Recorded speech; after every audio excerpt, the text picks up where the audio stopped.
Hey, so here you go. In this video we have a Range Rover L494 and today we're going to change the rear caliper motor on the back.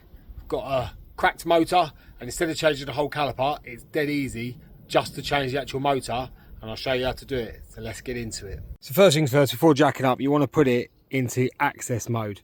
So it's literally just a case of pressing and holding down that button there. Suspension locked at access height. So now we can actually jack it up without worrying about the suspension. Next, and then after we've done that, next we need to put the brakes into a maintenance mode. And again, that is literally just a case of, what we need to do, we need to hold the handbrake down. We then need to press the accelerator all the way down. Then we need to turn the ignition off and on again, still by holding down the handbrake and the accelerator. That just wound all the way back, I just heard it. There you go. Park mode is in maintenance mode. So now we can start taking it apart. So here is the caliper motor in question.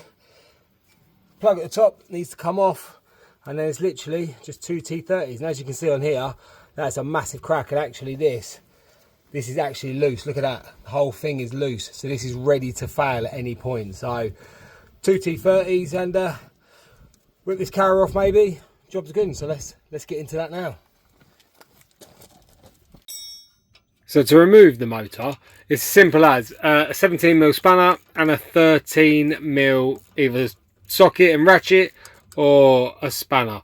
But it's just a case of taking the carrier off. So again, you've got to hold the carrier slider in place with the 17mm spanner and then undo the two 13mm nuts, just like so. Once you've done this, you can then prise the caliper away slightly, just so it releases the brake pads off of the disc, so that you can actually remove the carrier away from the hub, just like so. So there you go, giving it a little wiggle. But the best thing for this is to actually just prise it apart slightly, which I'll do just now.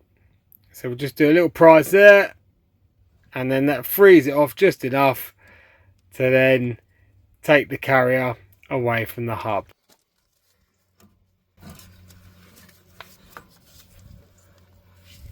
So as you can see, this is here, it's completely gone, and this side started going as well. So now to remove the actual motor in question, and this is literally just a case of there's two T30s either side. So just make sure you've got a good connection on there, otherwise you will round it off. It's quite easy to round off. So yeah, make sure you've got it in there nice and tight and undo it. This side is lovely, but where the actual motor on mine is broken, it's pitched slightly to the other side. As you can see, I've pulled the whole thing out there with the collet and everything. So I'm just looking now to see how I can get that out, as I can't get the T30 on it properly without possibly rounding it off. So after careful consideration, the best way that I've come up with here is, unfortunately, I'm just going to prise it off. It's already started to break. So the best thing now is just to literally prise around at it until I can actually break around the screw, so I can get the screw out, rather than trying to round it off and then have problems later on of then trying to get the whole screw out. The best thing to do is just break the plastic around the outside of it, because it's not going to damage the caliper in any way.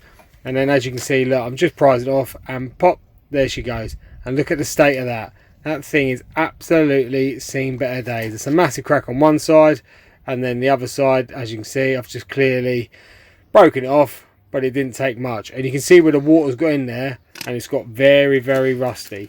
So here's the caliper. So I now need to remove that T30 out of there. And now that the motor is actually out of the way, this is a lot easier. But like I said, just make sure that your T30 is in there properly, otherwise you do risk rounding off. So there you go, that's the T30 now removed, and you can see it's still got the collet in it, which should still be in the caliper motor, but obviously where I broke it off, it stayed on the screw. So now they can see the actual caliper and the state of it. Look at that, all the water ingress. It's just basically swelled everything up, which has then caused the motor to crack. The reason for this is that the rubber seal that I'm just about to remove now is perished and split. So you now need to remove this, and then we then need to clean the caliper. I'm going to stay to that. So we now need to clean the caliper, get it as clean as possible so we can then replace the new seal before replacing the new motor. So I wire brush, and then I tend to get a screwdriver and clean right in that groove so that we can get the new seal in place. And that's there. See, like I say, so I've given it a good wire brushing all on the face, all around the sides and everything, and now I'm just trying to dig in the groove with a screwdriver just to make sure it's super clean so that I can then put the new rubber. So now that I feel I've cleaned the caliper as best as I can, here is the new rubber seal, and it literally just slots straight over the top and into the new groove. So there's the groove all cleaned out, face is clean and everything. Make sure it's super clean. Best thing is got to be super clean, because then you can get the new motor on. So here's the old motor. Look at the state of that. So it's all rusty inside, and obviously the cracks and the broken bit. And here's the new motor. So just make sure you get the right pin plugged. There's a 2-pin and a 3-pin. The 2-pin is for the later model, and the 3-pin is for the earlier model. And then you've just got to line the spline up, push it in, make sure it's got a nice fit, and then it's just a case of fitting the new screws. So that's a new screw, and my one I'm putting in are actually Allen keys rather than torque bits. So again, it's just a case of screwing it up, making sure it's nice and tight, but obviously do not round the head off. So yeah, there's one, and here goes the second one. So again, you're just making sure that you've got a nice flush fit on the motor itself so it sits against the caliper. And the only way you will get this is to make sure that you've cleaned the back of the caliper as best as you can, and then it's just going to sit flush against the back of the caliper, and make sure that that seal obviously doesn't let any water. Now that the electric motor is fitted back onto the caliper, it's now just a case of fitting the whole caliper back onto the hub. So now it's just a case of repeating the stage but in reverse. So now we're just going to screw the 13mm nut into the slider, and then it's a 13 bolt and a 17mm nut. So we just need to screw them up nice and tight before we can then go back to set the caliper calibration ready for the handbrake to go back on.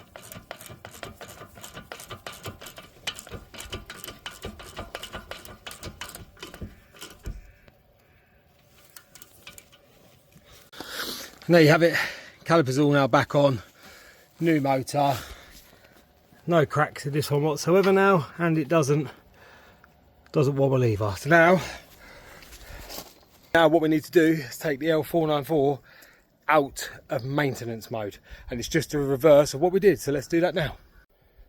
Right, so now we're back in the car. Best thing to do is turn the ignition on. Right, we now need to lift the handbrake up rather than down. Still press the accelerator all the way down, and then you need another hand, but turn it off and turn it back on. Caliper I can hear rewinding. That's now calibrating the caliper, and we should now have perfect. There you go. So I can now hear the come on, and we've also got the P sign come on to say that the handbrake is now on. So it should be a case of foot brake on to release, P goes off, lift it up, P comes on. It's as simple as that. So there you go. I hope you found that all right, because like I say, when I was googling trying to find something for the L494, there was nothing. So there you go, rear caliper motors done in no time at all. Hope that's helped. Click subscribe, share it to a friend.